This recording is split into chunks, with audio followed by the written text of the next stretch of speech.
Hello friends, welcome to Keelakarai honey kitchen. இன்றைக்கி நம்ம Kilakarai honey கிச்சனில் தூதுவளை ரசம் வந்து எப்படி செய்யலான்னு பார்க்க போகிறோம். ஒரு மிக்ஸி ஜாரில் 1 டீஸ்பூன் சீரகம், 1 டீஸ்பூன் மிளகு, 1 டீஸ்பூன் பாசிப்பருப்பு, இப்போ இதில் 1 டீஸ்பூன் மல்லி, அப்புறமா 1 டீஸ்பூன் பெருங்காயத்தூள் சேர்த்துக்கிறோங்க. பெருங்காயத்தூளுக்கு பதிலாக நீங்கள் கட்டி பெருங்காயம் சேர்க்குறீங்க அப்படின்னா 3 பீஸ் வந்து சேர்த்துக்கிறோங்க. இப்போ இதில் 10-15 தூதுவளை இலையை வந்து நல்லா கழுவி சுத்தம் பண்ணிவிட்டு சேர்த்துக்கிறோங்க.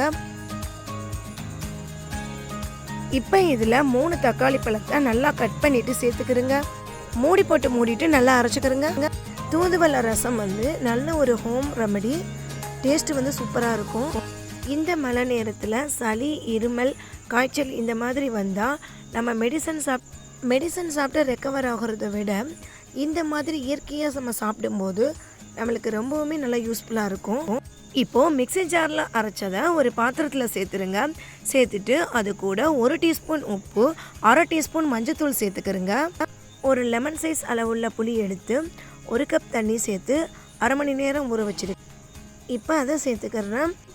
ஒரு கடாயை சூடு பண்ணிவிட்டு அதில் 2 டீஸ்பூன் ஆயில் சேர்த்துக்கிறேங்க. ஆயில் வந்து நல்லா சூடேறினதுக்கப்புறமா 1/2 டீஸ்பூன் கடுகு, 1/2 டீஸ்பூன் வெந்தயம் சேர்த்துக்கிறேங்க.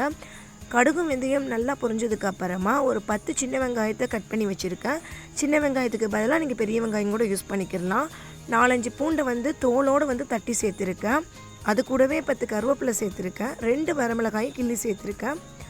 அது நல்லா பொரிஞ்சதுக்கு அப்புறமா நம்ம அரைச்சி வச்சுருந்த தூதுவளையை வந்து நல்லா கலக்கிக்கிறோங்க. நம்ம தாளித்து வச்ச தாளிகத்தை வந்து அதை அப்படியே வச்சுருங்க. இந்த தூதுவளை ரசம் வந்து நல்ல ஒரு ஹெல்த்தியான ரசம்.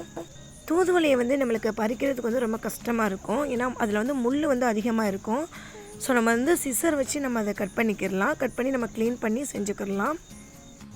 இப்போது நம்ம அரைச்சி கலக்கி வச்சுருந்ததை அடுப்பில் வச்சு ஸ்டவ் ஆன் பண்ணிடலாம்.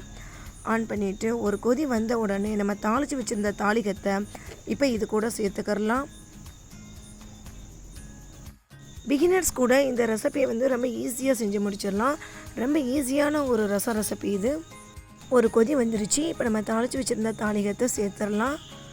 சேர்த்ததுக்கு அப்புறமா நம்ம வந்து ஸ்டவ் ஆஃப் பண்ணிடணும்.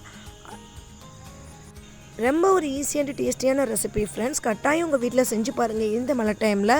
ஓகே ஃப்ரெண்ட்ஸ், இந்த ரெசிபி உங்களுக்கு பிடிச்சிருந்தா நம்ம சேனலை மறக்காமல் சப்ஸ்கிரைப் பண்ணுங்கள். தேங்க்யூ.